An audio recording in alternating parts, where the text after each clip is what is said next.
Marcos capítulo de número 4, versos 30 até o 34, diz assim a palavra do Senhor. Disse ainda: a que compararemos o reino de Deus? Ou com que parábola o representaremos? É como um grão de mostarda. Ao ser semeado na terra, é a menor de todas as sementes. Mas uma vez semeado, cresce, torna-se a maior de todas as hortaliças e estende grandes ramos, de tal modo que as aves do céu podem aninhar-se à sua sombra. E dirigia-lhes a palavra com muitas outras parábolas como essa, conforme conseguiam compreender.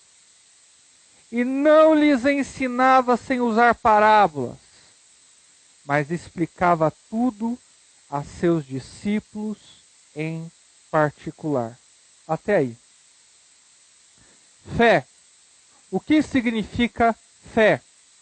Você pode dizer, pastor, fé é a certeza daquilo que se espera, prova daquilo que não se pode ver. Sim, verdade. Hebreus 11 categoriza, mostra que fé é isso. Mas também existe um outro conceito, não tão longe desse, que eu gostaria de trabalhar essa manhã. Fé é confiança. A mais simples confiança. E não qualquer confiança, mas uma confiança inabalável. Uma confiança firme. Tal como a confiança que Abraão teve em Deus. Ele saiu da terra dos seus parentes e ele acreditava, confiava que Deus o levaria para uma terra desconhecida e ali faria dele uma grande nação. Isso é confiança. Isso é fé. Ou como a confiança de Josué, um grande general que creu, confiou que Deus estava dando a ele a vida dos inimigos. Que Deus estava dando a ele a vitória sobre todos os inimigos. Ou como a confiança de um capitão em sua própria experiência marítima. Ele sabe que apesar da tempestade, chegará em terra firme, dada a sua experiência, dada a sua expertise, porque ele conhece de navegação e sabe que chegará lá. Como a confiança de um policial quando é alvejado. Nós civis, nós não entendemos muito isso, porque nós não fazemos parte desse mundo militar. Mas o policial, ele confia a sua vida uns aos outros. E quando ele é alvejado, ele torce para cair na mão da sua equipe. Porque quando ele cai na mão da sua equipe, ele confia que a sua equipe fará o possível e o impossível para levá-lo ao hospital mais próximo, o mais rápido possível. Confiança. Fé. Faz parte da experiência humana. Todos nós temos uma experiência de confiança. Todos nós temos uma experiência de fé. Eu pergunto para você, qual é a sua experiência com confiança? Qual é a sua própria? Eu contei de Abraão, contei de Josué, dei exemplos marítimos, militares, mas e você? Qual é a sua experiência com confiança? Você precisa saber pontuar. Você precisa saber dizer. Vamos fazer o seguinte?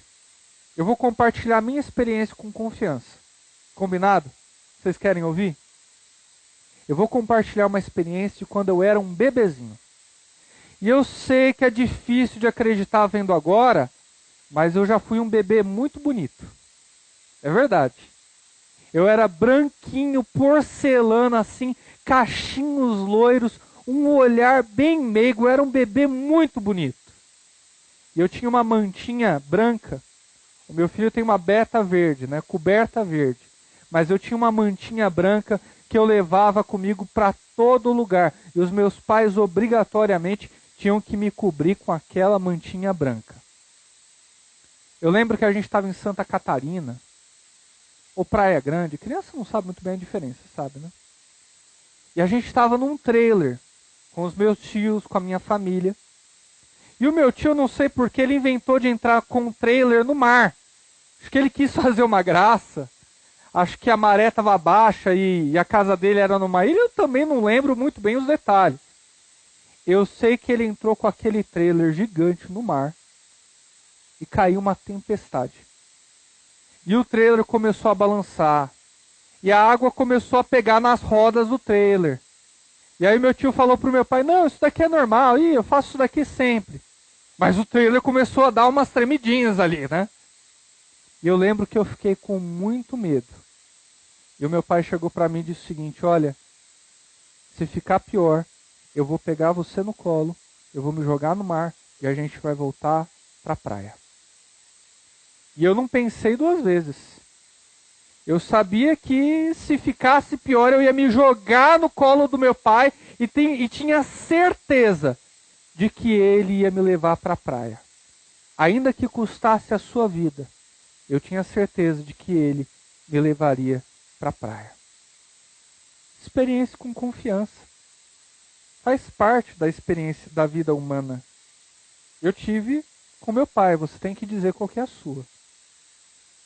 Enfim, eu trouxe esses conceitos e ilustrações para provar para você que o conceito de fé é a mais simples e firme confiança. Esse é o meu ponto.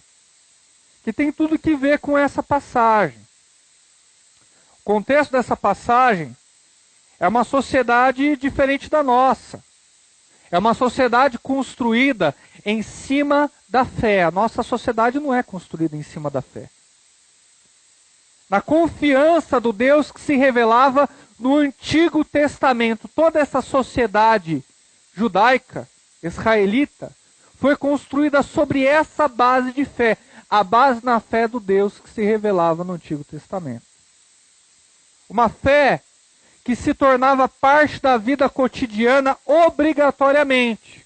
Por quê? Porque o templo estava ali. O grande templo de Jerusalém. Todos podiam avistá-lo, todos podiam vê-lo. Ele estava logo ali, era monumento nacional. A fé se encarnava, a fé se ilustrava. A fé fazia parte da vida cotidiana. Crianças eram ensinadas desde cedo a sacrificar animais. A importância do sacrifício animal para cobrir os seus próprios pecados. Eles faziam toda espécie de rituais, cerimoniais, tinha a circuncisão, leis a serem observadas e até mesmo dietas especiais intrinsecamente conectadas àquela religião. A fé fazia parte da vida normal de Jerusalém. Aquela sociedade foi construída em fé. Qual o resultado disso? O resultado disso é uma sociedade moralista, ritualística, ou seja, dava valor aos rituais, e legalista. Cumpria a lei, buscava cumprir a lei. Ou seja, é o avesso da nossa sociedade. Como se fosse outra dimensão, outro planeta. A gente não tem noção do que é isso. Porque a nossa sociedade, a sociedade moderna, ela é imoral, não preserva os costumes e é liberal em seu estilo de vida. Vive como se não houvesse regras. Totalmente diferente da sociedade de Jesus. E aqui eu não estou fazendo um juízo de valor. Toda sociedade tem os seus doces e os seus amargos. Aquilo que facilita e que dificulta o viver para Deus. Eu não estou fazendo juízo de valor, apenas explicando o tipo de sociedade a quem Cristo estava dirigindo as suas palavras. E aí então, dito isso, aterrizamos no texto. Verso de número 30. Jesus conta uma das suas parábolas. A história com uma ilustração, a história com uma moral, uma ilustração com uma lição a ser aprendida. Isso é parábola.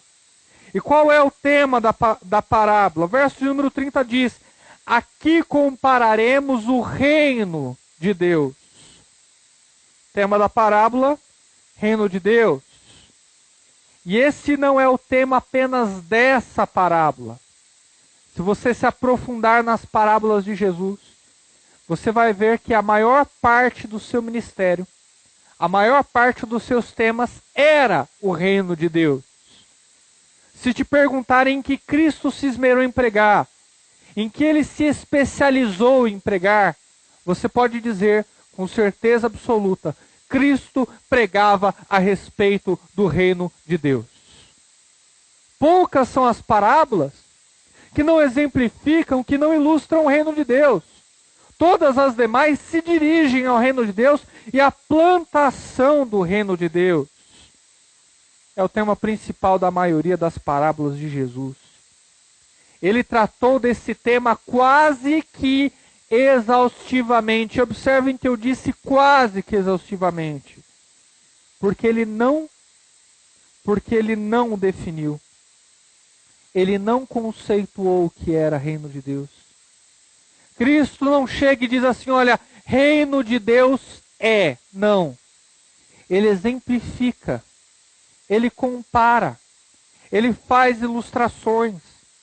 E cada vez que ele pregava a respeito do reino de Deus, nós tínhamos uma ideia mais clara do que significava o reino, do que se tratava o reino, mas ele nunca o conceituou.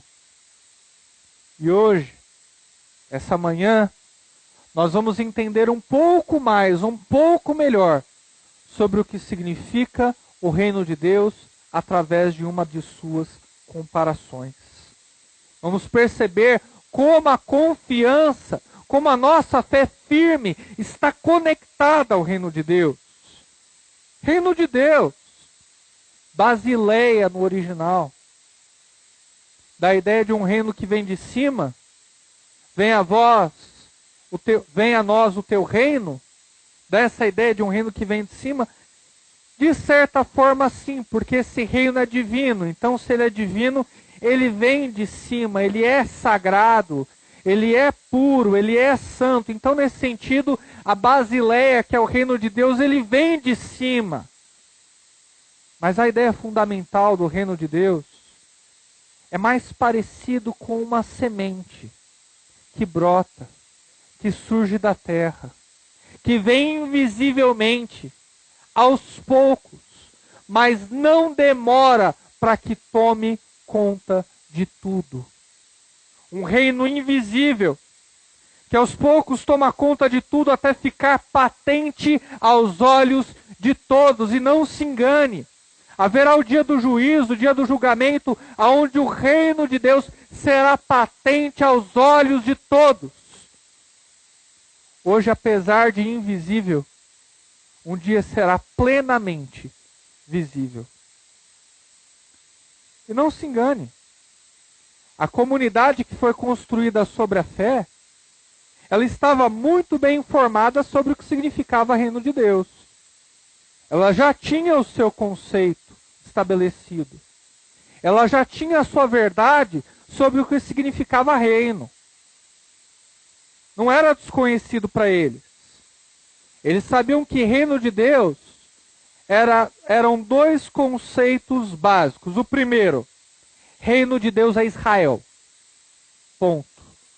Nós somos o povo escolhido de Deus, nós somos o povo chamado por Deus, nós somos o povo sobre quem Deus reina, nós somos o povo do pacto, do templo, da circuncisão, da lei. Tudo isso é visto sobre a nossa sociedade. Nossa sociedade foi construída debaixo desses ditames, desses dogmas.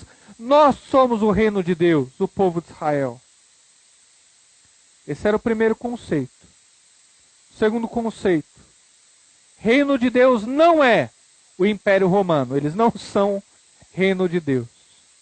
Eles querem dominar sobre a gente, é um povo imoral, é um povo politeísta, é um povo que não conhece o nosso Deus, é um povo que não guarda os rituais.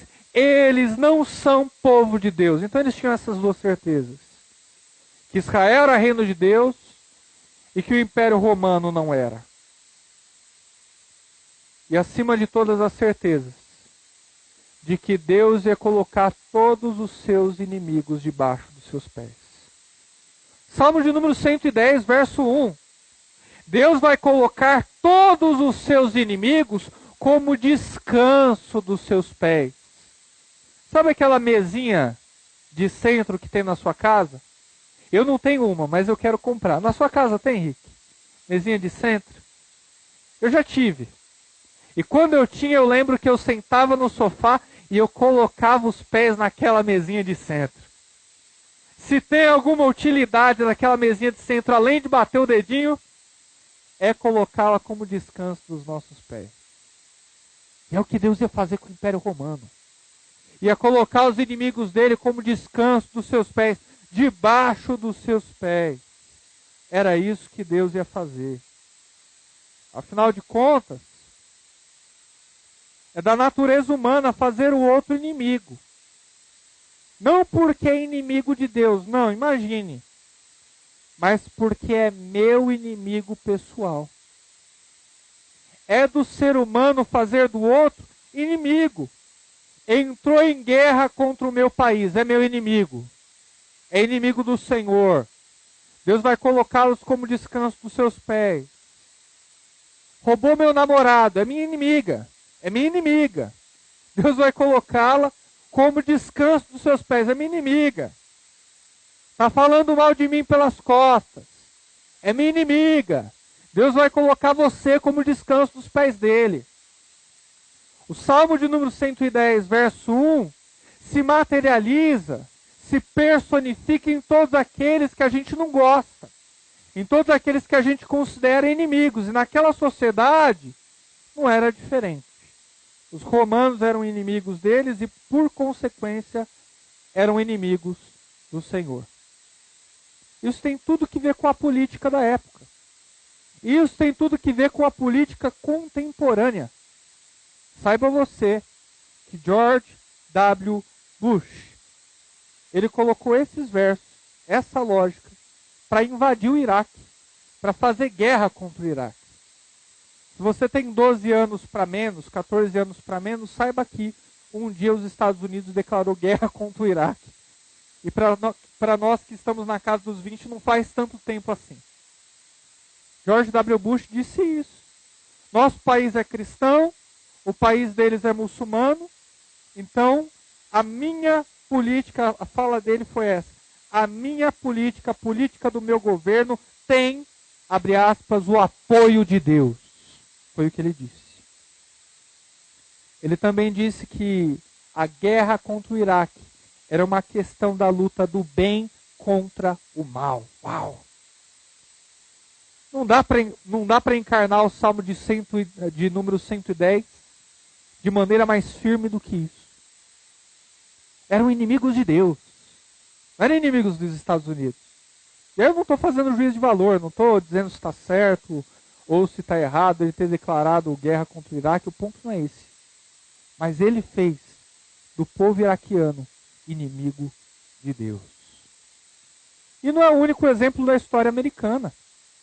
Mesmo nas guerras civis, quando um lado estava contra o outro, os dois lados eram protestantes, os dois lados tinham a Bíblia como regra de fé e prática, e os dois lados estavam orando, pelo menos teoricamente, diante do mesmo Deus para ter vitória sobre o outro.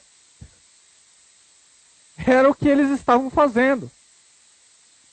Porque inimigo é todo aquele que a gente não gosta. Inimigo é quem está contra mim. Não importa se é amado por Deus ou não. Inimigo é aquele que está contra mim. De modo que quando Cristo ele começou a falar e esboçar sobre o reino de Deus, ele chamou a atenção de quem estava ao redor. Ele chamou a atenção de quem estava ali prestando atenção. Eu amo os recursos de retórica do meu mestre. E ele chega tão sutilmente, ele diz, o reino de Deus, ao que compararei o reino de Deus? Ou com que parábola eu representarei?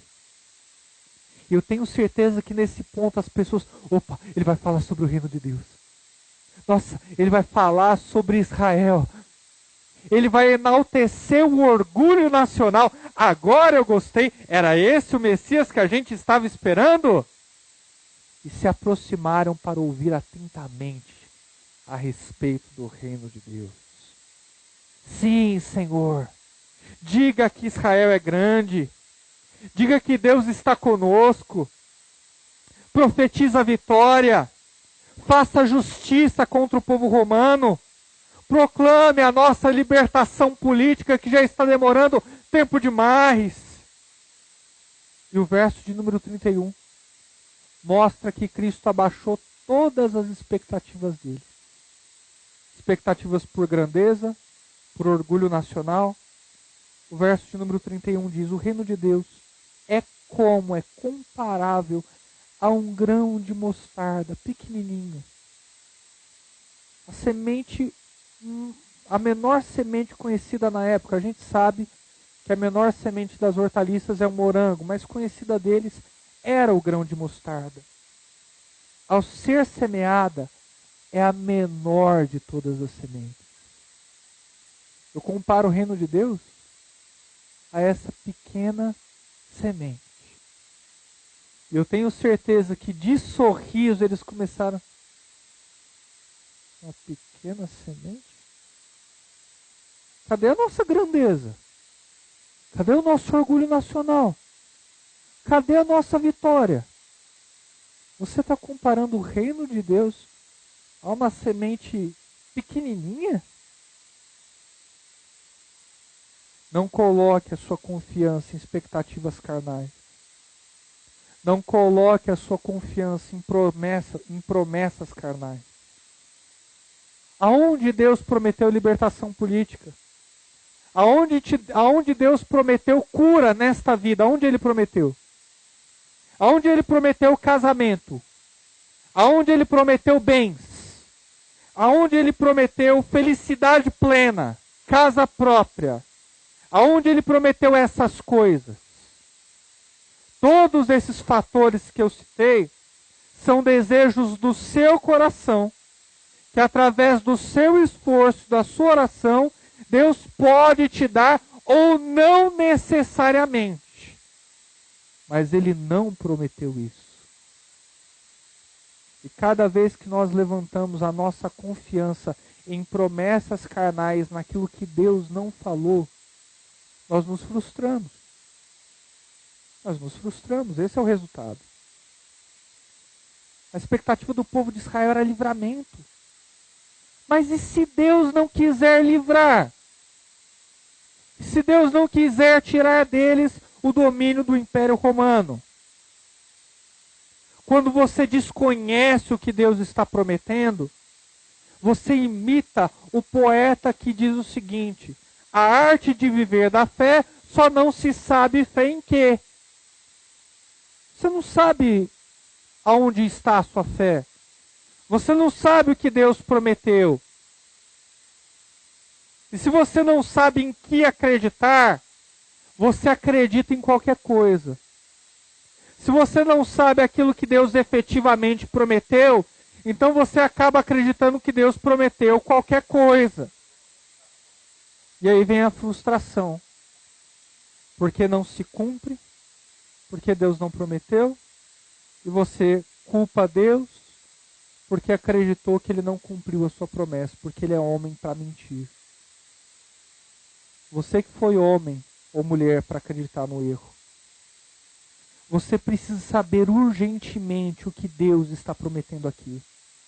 Conhecimento bíblico é um escudo contra as frustrações. Eu preciso saber aonde eu estou colocando a minha confiança. Eu tinha certeza quando bebê que podia confiar no meu pai. E hoje eu cresci, sou adulto e eu tenho a certeza que posso confiar no meu Pai que está no céu. Que Ele é fiel e justo para cumprir aquilo que Ele prometeu e que só Ele prometeu. Mas não necessariamente aquilo que os homens prometeram. A nossa expectativa é a base da nossa confiança. O verso de número 32 é o desfecho dessa parábola. É a conclusão dessa história. É o ponto crucial dessa ilustração. Eu amo essa parábola. Mas, uma vez semeado a semente de mostarda, cresce e torna-se a maior de todas as hortaliças, árvores comestíveis, e estende grandes ramos, de tal modo que as aves do céu podem aninhar-se à sua sombra.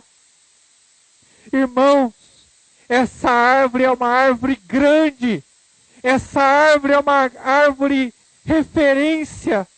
Ela brota e cresce humildemente, mas se torna grande, se torna imponente. Se vocês pudessem ver a árvore da mostarda, os seus galhos são tão completos e são tão grandes que quase a gente não consegue avistar o tronco. É linda, chama a atenção, se torna referência. Olha, a gente se encontra ali no pé de mostarda. Se torna referência porque é grande e dá para todo mundo ver. Abriga passarinhos. Se torna morada para quem busca abrigo. Ontem o meu pai trouxe um passarinho na gaiola e deu para o meu cunhado. Meu cunhado, que já tem 2 passarinhos, 2 calopsitas, fazem uns barulhos terríveis aqueles bichos, especialmente de manhã, uma bênção. Acordo com o som dos passarinhos todos os dias, obrigatoriamente. Bom que eu acordo cedo. Aí o meu pai achou que ia dar um grande presente para o meu cunhado. Aí trouxe lá um canarinho, tudo a ver, né? Canarinho com calopsita, tudo a ver, né? Aí meu pai trouxe na gaiola, o pobre do canarinho. Falou, Márcio, queria esse aqui também. E do lado do amigo, que meu pai tinha comprado o canarinho do amigo dele, aí o amigo do meu pai explicando, não, você alimenta ele assim e tal. Aí meu cunhado foi lá e pegou a gaiola. Estava subindo com ela e mostrou para minha irmã. Aí minha irmã já nem vem com esse bicho para casa, que a gente já tem 2. Coloca lá no escritório, dá pro Ivan, não sei o quê. Aí eu já olhei e falei, não, também não quero. Aí colocaram um canarinho ali no escritório.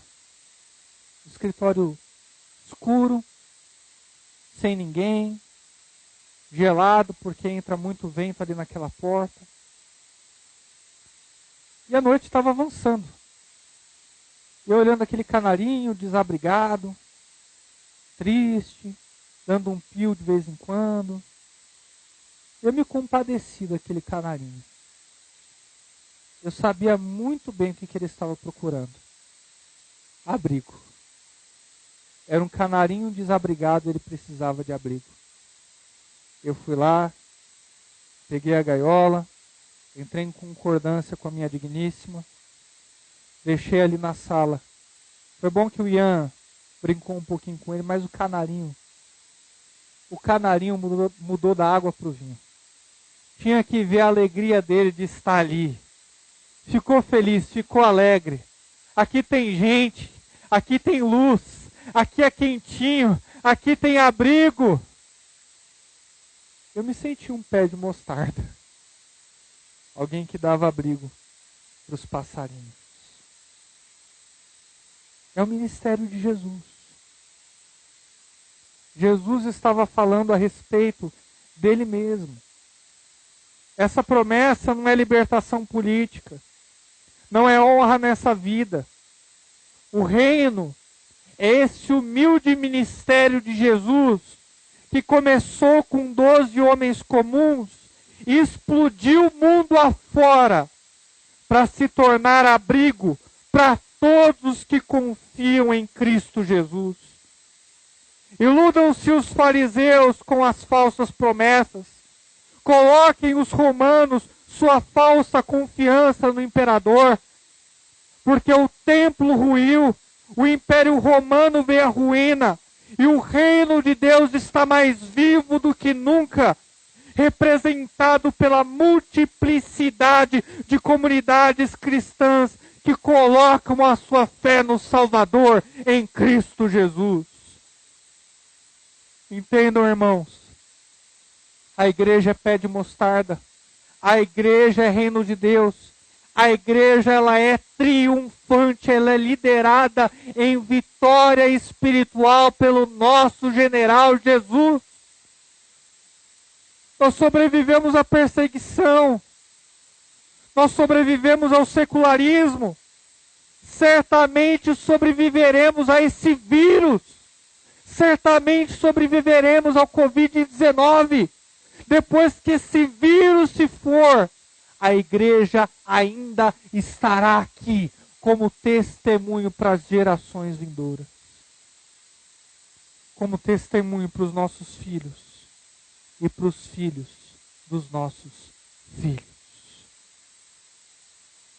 Esse é o reino de Deus.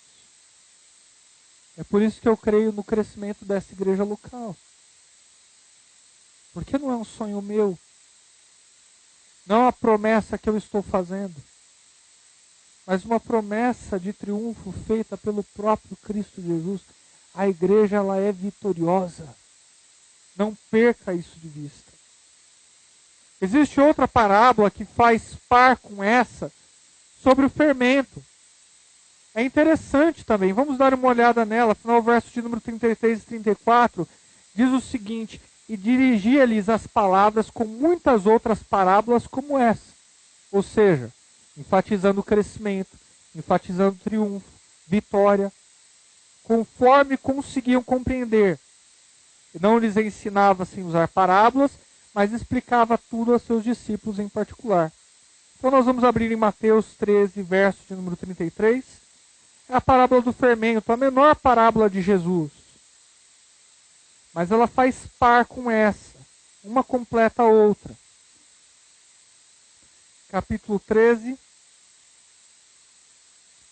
verso de número 33, a menor parábola de Jesus diz assim: e Jesus falou-lhes outra parábola. O reino do céu é comparável ao fermento que uma mulher misturou com 3 medidas de farinha, ou seja, tinha muita massa. Tinha mais massa do que fermento, até ficar tudo fermentado.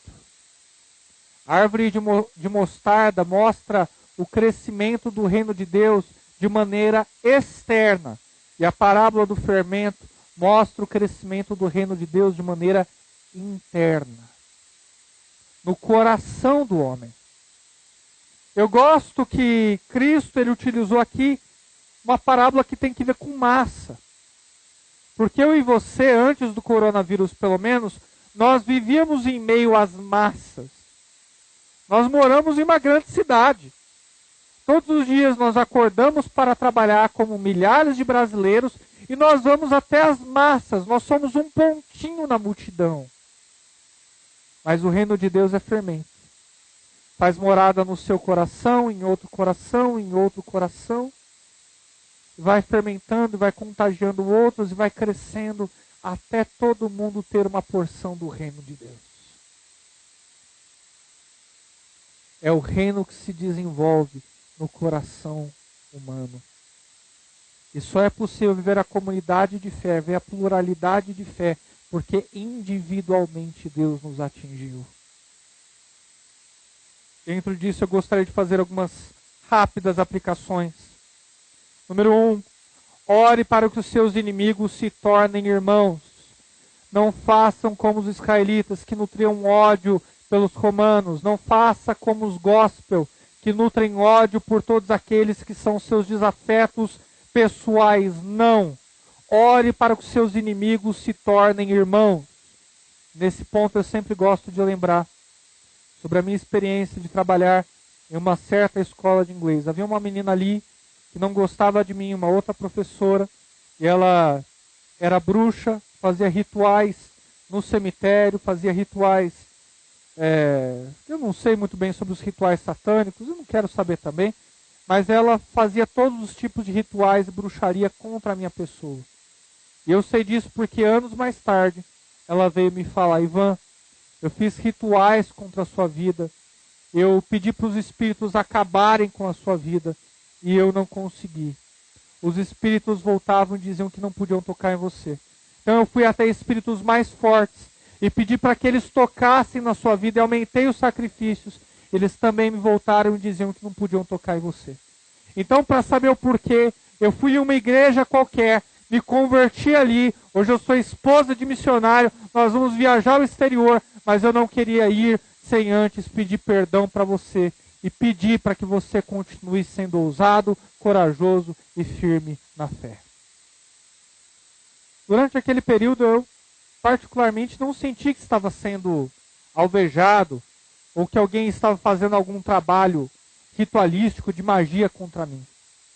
Mas que bom que Deus me guardou, e Deus guarda os que são seus. Se nós não considerarmos essas pessoas inimigas, nós podemos orar e pedir para que Deus as torne irmãs.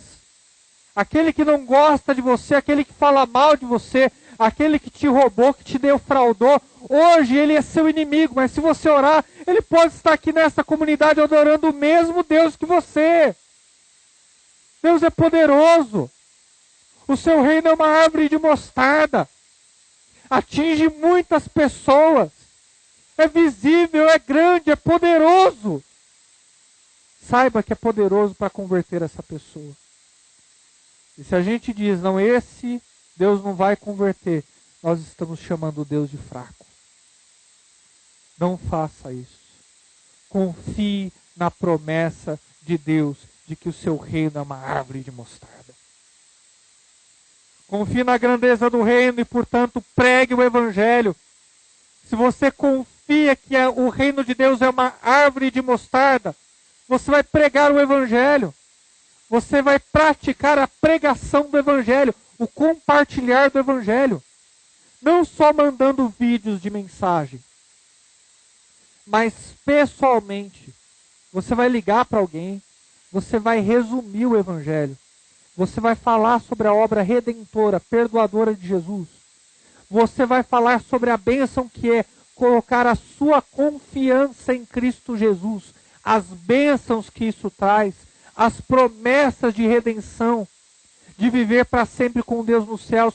É sobre isso que você vai falar. Então, pregue o evangelho. Essa igreja vai se multiplicar à medida que você abrir a boca e pregar o evangelho. O reino de Deus é árvore de mostarda, é grande, é poderoso, dá abrigo. Então pregue o evangelho. 3.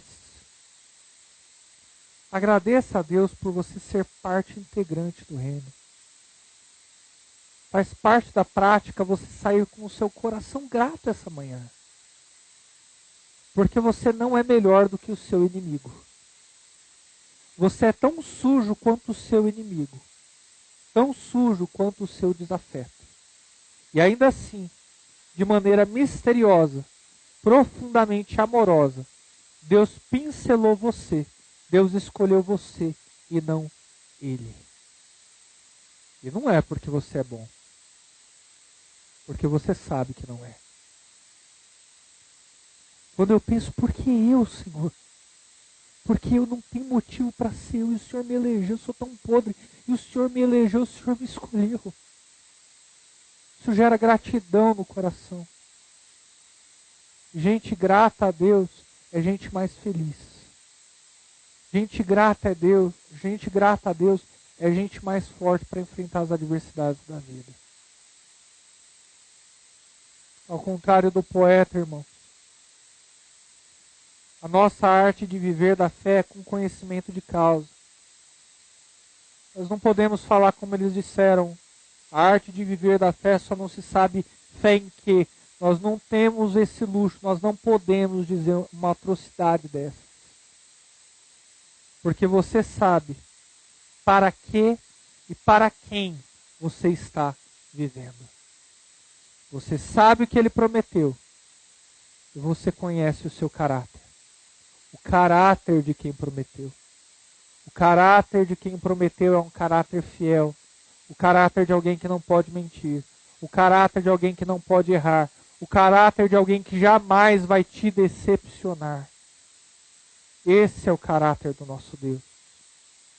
Confiança nas promessas. Sobretudo, no Deus das promessas. Jesus morreu por um grande reino. E através de você, esse reino também floresce. É abrigo. Eu adoro essa palavra dessa parábola.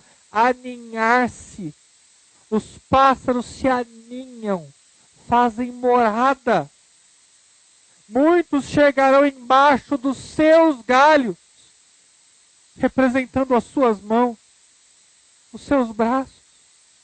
Muitos chegarão debaixo dos seus braços para fazer morada, para receber amor, para receber carinho, sobretudo receber a palavra viva do Evangelho.